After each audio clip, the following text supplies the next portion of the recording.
Pasar pemirsa, Indonesia siap mengembangkan industri baterai kendaraan listrik. Sebagai penghasil nikel terbesar, Indonesia berpotensi besar mengembangkan industri baterai bagi mobil listrik. Seperti yang tengah dibangun oleh PT Indonesia Weda Bay Industrial Park atau IWIP di Halmahera Tegah, Maluku Utara sebagai salah satu proyek strategis nasional. IWIP pengelola nikel dengan kadar rendah menjadi bahan baku prekursor baterai dengan teknologi arkaif yang merupakan salah satu teknologi terbaik.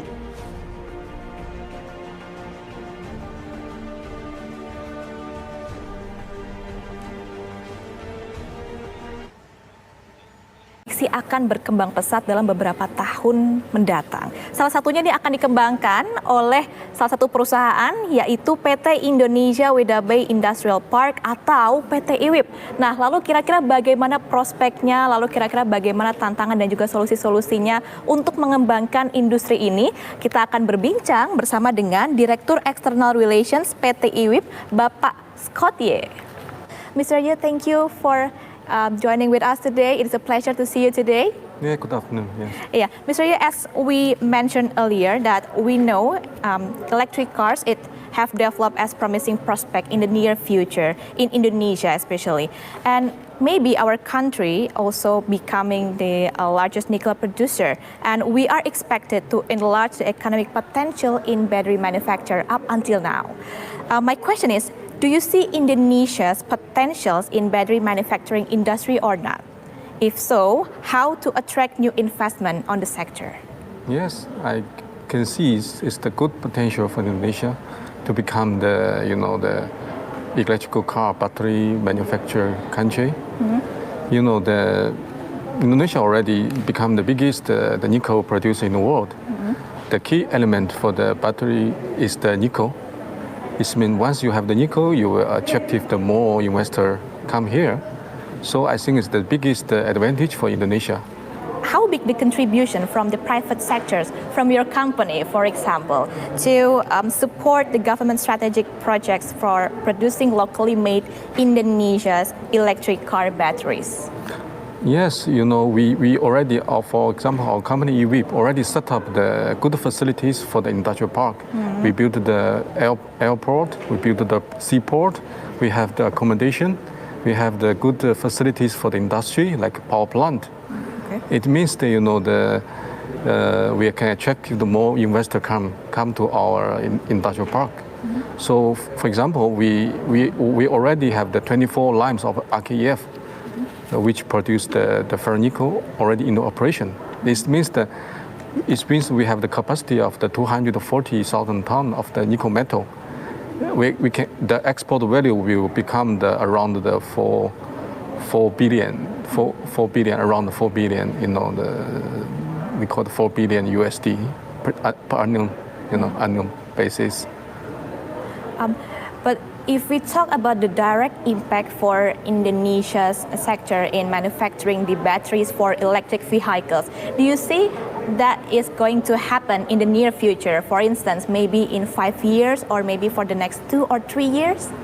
So we already started the construction. Mm-hmm. So in 2 years, you will see that plant, and you will see the raw materials of the battery. So it's first step. The second step, it will make sense. We will build the battery plant. Once you have the raw material, we will build it means you have the fundamental for the battery industry. Then we can go to the second step. Yeah. So in next 2 or 3 years, we are not too far. Do you see Indonesia, our country, could compete with other countries in terms of manufacturing our reserves, our supply of nickel, for instance, to be used as the source of the battery for electric vehicles or not? Yes, of course can. First, the resources, Indonesia owns the best resources in the world. It's we call the home advantage first. The secondary, Indonesia has the very young generation. Mm. It means the average of the age of the population is very low. It means that we have the plenty of the workforce, compared with the other countries. It means that we have the good, the workforce. second. The third one, Indonesia also has the policy, to attractive the investment, like the tax holiday and other facilities. Of course, I think by using this kind of the things, Indonesia definitely can be the first, maybe the first we call the first rank, maybe we can call the first rank in the world for especially in producing the nickel product. I see. First rank in the world. Oke, thank you so much, Mr. Yi. Dan demikian pemirsa bincang-bincang kami bersama dengan Bapak Scott Ye. Semoga nantinya Indonesia bisa menjadi negara yang unggul, khususnya dalam sektor manufaktur pembuatan di dunia. Terutama Pak Luhut yang sering bicara ini. Kita mau bikin baterai. Tesla itu perusahaan besar. Kita kan cuma earning pajak saja. Di mana strategisnya?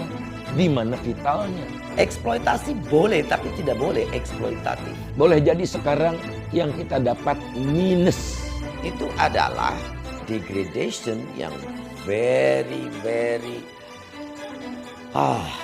sangat rusak.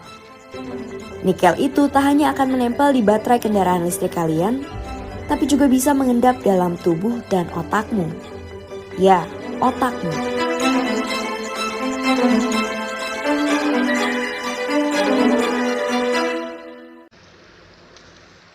Dampak dari eksploitasi tambang nikel yang ada di hulu ini, hujan berkisar baru sekitar 15 menit, airnya sudah keruh.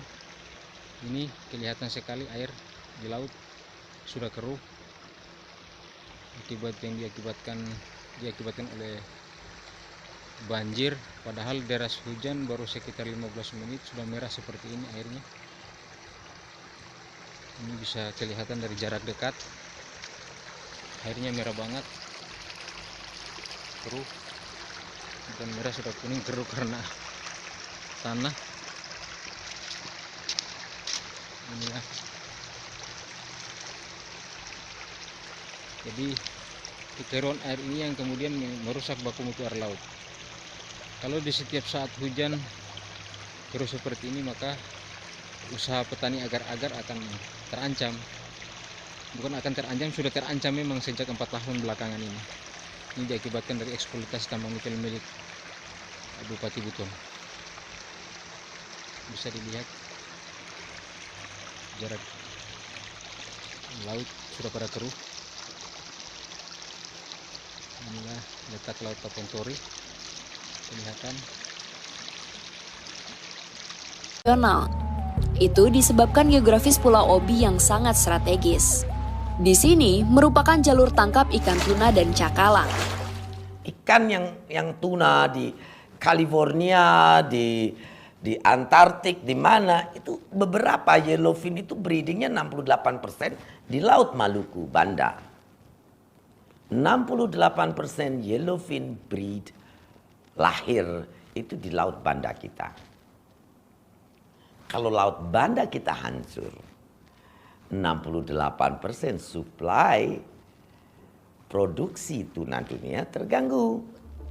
Selain mengecek sampel air, kami juga membawa beragam sampel ikan perairan Obi untuk dicek di laboratorium secara histologi. Hasilnya, sel jaringan ikan-ikan di perairan Obi telah rusak. Most likely buangnya ke laut. Dan itu bahaya untuk apa? Ikan Indonesia juga bisa diboikot. Bisa di-ban, tidak boleh dikonsumsi karena mengandung limbah sangat tinggi. Apa yang terjadi di Pulau Obi jadi sebuah paradoks. Di masa depan saat kota-kota di Cina dan Eropa semakin hijau dan asri, yang terjadi di Pulau Obi malah sebaliknya. Melakukan aksi blokade jalur koridor pertambangan nikel PT Noninis Fajar Mineral atau KFM di Desa Tuntung, Kecamatan Bunta, Kabupaten Banggai, Sulawesi Tengah. Aksi ini berlangsung ricuh dengan polisi saat warga tengah menyampaikan tuntutan kepada pihak perusahaan. Untuk mengetahui lebih detailnya sudah bergabung bersama kami wartawan dari Tribun Palu, ada rekan Asnawi Zikri yang akan menyampaikan laporan. Halo rekan Asnawi. Ya, Dea. Rekan Asnawi, bisa Anda informasikan berdasarkan informasi yang sudah Anda himpun juga, apa sebenarnya yang memicu terjadinya kericuhan antara warga dengan polisi ini? Ya, memang kemarin memang masyarakat Desa Tuntung, Kecamatan Bunta, Kabupaten Banggai, Sulawesi Tengah melakukan aksi blokade. Aksi blokade itu kemudian dibongkar paksa oleh pihak kepolisian karena dianggap menghalang-halangi aktivitas pertambangan, dan akibat pembongkaran paksa dari pihak kepolisian itulah sehingga memicu terjadinya kericuhan antara masyarakat dengan pihak kepolisian. Demikian, Firda. Iya. Lalu apa tuntutan warga kepada pihak perusahaan ini saat aksi itu? Ya, masyarakat Desa Tuntung sendiri melakukan aksi blokade jalan itu karena menganggap bahwa aktivitas pertambangan nikel PT Koninis Fajar Mineral atau KFM memiliki dampak lingkungan terhadap masyarakat ya, seperti perkebunan warga yang kemudian terdampak langsung karena debu, kemudian air bersih warga yang tercemar akibat aktivitas pertambangan yang mengalir ke sumber air warga yaitu sungai. Dan yang terakhir kemudian sampai sejauh ini pihak perusahaan belum melakukan sosialisasi AMDAL, sehingga itu yang menjadi tuntutan warga ya, agar perusahaan segera mensosialisasikan AMDAL, karena selama beroperasi sudah hampir 1 tahun ini masyarakat tidak mengetahui apa dampak lingkungan yang terjadi kepada masyarakat karena tidak ada sosialisasi dari pihak perusahaan.